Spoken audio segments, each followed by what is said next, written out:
6. They spent almost the whole winter season in Petersburg, but by Lent everything burst like a rainbow-coloured soap bubble. Their dreams were dissipated, and the muddle, far from being cleared up, had become even more revoltingly incomprehensible. To begin with, connections with the higher spheres were not established, or only on a microscopic scale, and by humiliating exertions. In her mortification Varvara Petrovna threw herself heart and soul into the new ideas and began giving evening receptions. She invited literary people, and they were brought to her at once in multitudes. Afterwards they came of themselves without invitation, one brought another. Never had she seen such literary men. They were incredibly vain, but quite open in their vanity, as though they were performing a duty by the display of it. Some, but by no means all of them, even turned up intoxicated, seeming, however, to detect in this a peculiar, only recently discovered merit. They were all strangely proud of something. On every face was written that they had only just discovered some extremely important secret. They abused one another and took credit to themselves for it. It was rather difficult to find out what they had written exactly, but among them there were critics, novelists, dramatists, satirists, and exposers of abuses. Stepan Trofimovitch penetrated into their very highest circle, from which the movement was directed. Incredible heights had to be scaled to reach this group, but they gave him a cordial welcome, though, of course, no one of them had ever heard of him or knew anything about him except that he represented an idea. His manoeuvres among them were so successful that he got them twice to Varvara Petrovna's salon in spite of their Olympian grandeur. These people were very serious and very polite. They behaved nicely. The others were evidently afraid of them. But it was obvious that they had no time to spare. 2 or 3 former literary celebrities, who happened to be in Petersburg, and with whom Varvara Petrovna had long maintained a most refined correspondence, came also. But to her surprise these genuine and quite indubitable celebrities were stiller than water, humbler than the grass, and some of them simply hung on to this new rabble and were shamefully cringing before them. At first Stepan Trofimovitch was a success. People caught at him and began to exhibit him at public literary gatherings. The first time he came onto the platform at some public reading in which he was to take part, he was received with enthusiastic clapping which lasted for 5 minutes. He recalled this with tears 9 years afterwards, though rather from his natural artistic sensibility than from gratitude. "I swear, and I'm ready to bet," he declared, but only to me and in secret, "that not one of that audience knew anything whatever about me." A noteworthy admission. He must have had a keen intelligence, since he was capable of grasping his position so clearly, even on the platform, even in such a state of exaltation. It also follows that he had not a keen intelligence if 9 years afterwards he could not recall it without mortification. He was made to sign 2 or 3 collective protests against what he did not know. He signed them. Varvara Petrovna, too, was made to protest against some disgraceful action, and she signed too. The majority of these new people, however, though they visited Varvara Petrovna, felt themselves for some reason called upon to regard her with contempt and with undisguised irony. Stepan Trofimovitch hinted to me at bitter moments afterwards that it was from that time she had been envious of him. She saw, of course, that she could not get on with these people, yet she received them eagerly, with all the hysterical impatience of her sex, and what is more, she expected something. At her parties she talked little, although she could talk, but she listened the more. They talked of the abolition of the censorship, and of phonetic spelling, of the substitution of the Latin characters for the Russian alphabet, of someone's having been sent into exile the day before, of some scandal, of the advantage of splitting Russia into nationalities united in a free federation, of the abolition of the army and the navy, of the restoration of Poland as far as the Dnieper, of the peasant reforms, and of the manifestoes, of the abolition of the hereditary principle, of the family, of children, and of priests, of women's rights, of Krevsky's house, for which no one ever seemed able to forgive Mr. Krevsky, and so on, and so on. It was evident that in this mob of new people there were many impostors, but undoubtedly there were also many honest and very attractive people, in spite of some surprising characteristics in them. The honest ones were far more difficult to understand than the coarse and dishonest, but it was impossible to tell which was being made a tool of by the other. When Varvara Petrovna announced her idea of founding a magazine, people flocked to her in even larger numbers, but charges of being a capitalist and an exploiter of labour were showered upon her to her face. The rudeness of these accusations was only equalled by their unexpectedness. The aged General Ivan Ivanovitch Drozdov, an old friend and comrade of the late General Stavrogin's, known to us all here as an extremely stubborn and irritable, though very estimable man, in his own way of course, who ate a great deal, and was dreadfully afraid of atheism, quarrelled at one of Varvara Petrovna's parties with a distinguished young man. The latter at the first word exclaimed, "You must be a general if you talk like that," meaning that he could find no word of abuse worse than general. Ivan Ivanovitch flew into a terrible passion. "Yes, sir, I am a general, and a lieutenant general, and I have served my Tsar, and you, sir, are a puppy and an infidel." An outrageous scene followed. Next day the incident was exposed in print, and they began getting up a collective protest against Varvara Petrovna's disgraceful conduct in not having immediately turned the General out. In an illustrated paper there appeared a malignant caricature, in which Varvara Petrovna, Stepan Trofimovitch, and General Drozdov were depicted as three reactionary friends. There were verses attached to this caricature, written by a popular poet especially for the occasion. I may observe for my own part that many persons of generals' rank certainly have an absurd habit of saying, "I have served my Tsar," just as though they had not the same Tsar as all the rest of us, their simple fellow subjects, but had a special Tsar of their own. It was impossible, of course, to remain any longer in Petersburg, all the more so as Stepan Trofimovitch was overtaken by a complete fiasco. He could not resist talking of the claims of art, and they laughed at him more loudly as time went on.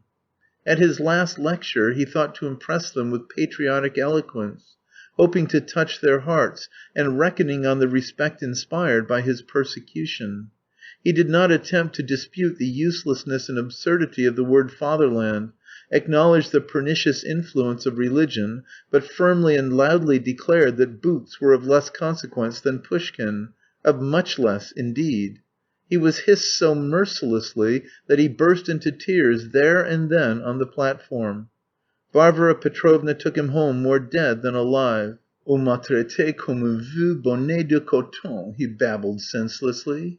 She was looking after him all night, giving him laurel drops, and repeating to him till daybreak, "You will still be of use, you will still make your mark, you will be appreciated in another place."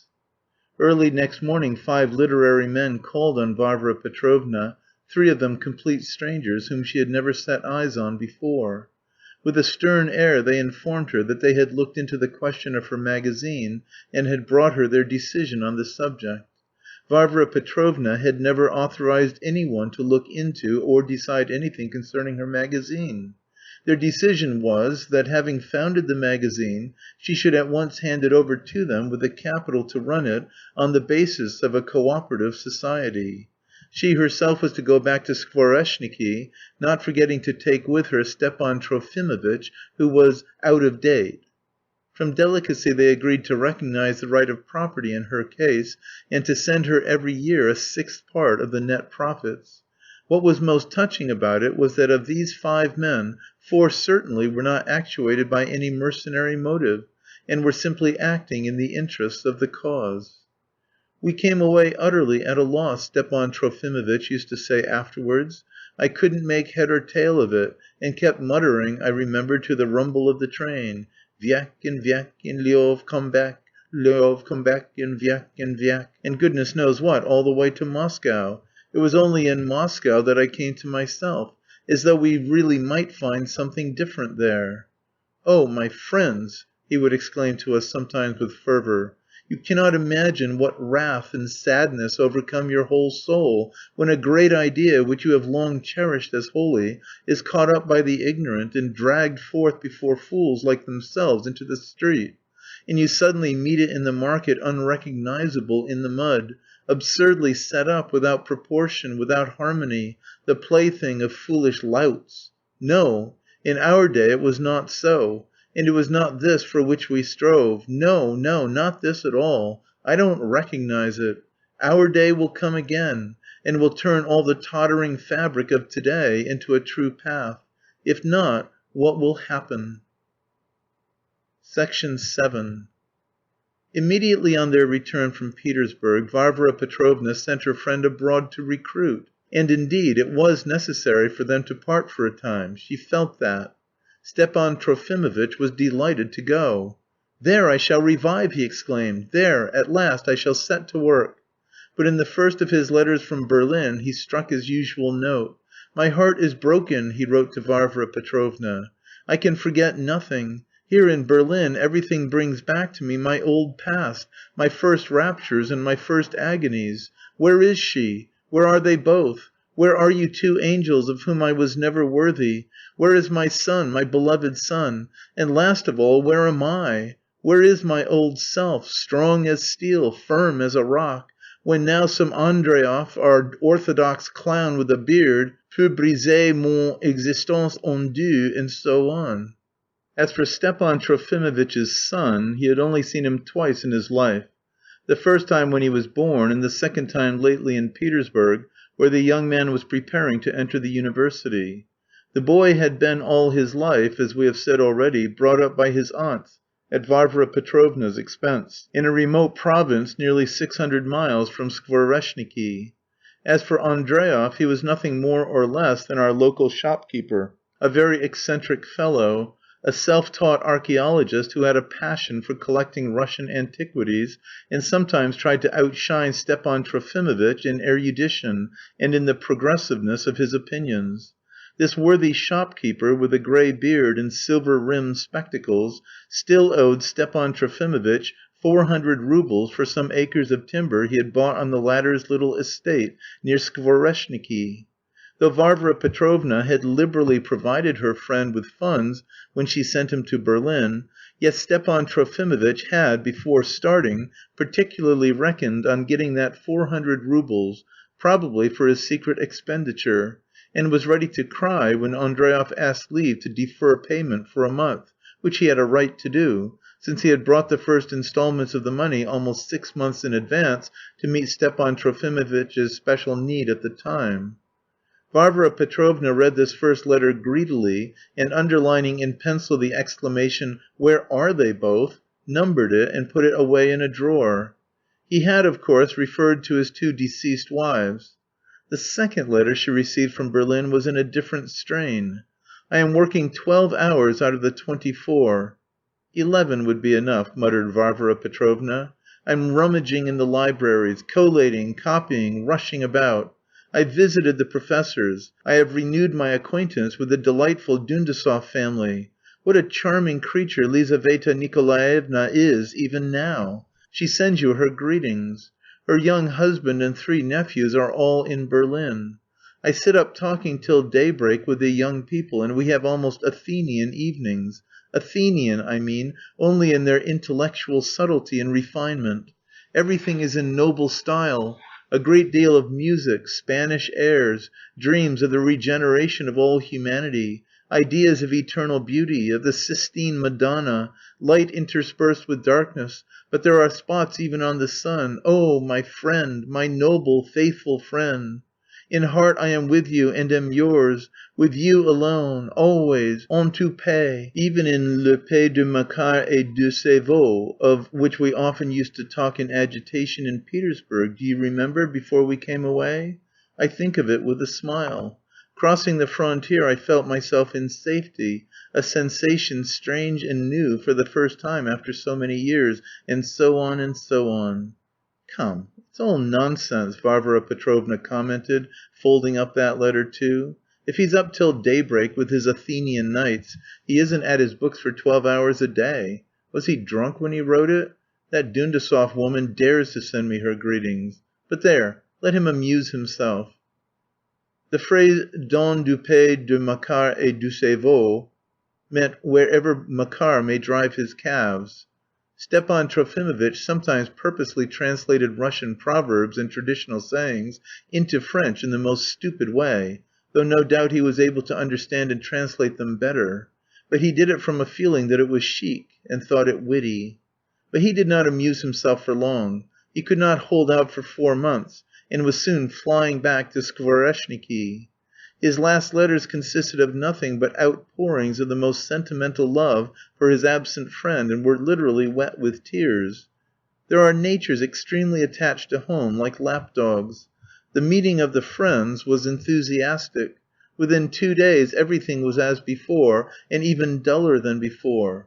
"My friend," Stepan Trofimovitch said to me a fortnight after, in dead secret, "I have discovered something awful for me, something new.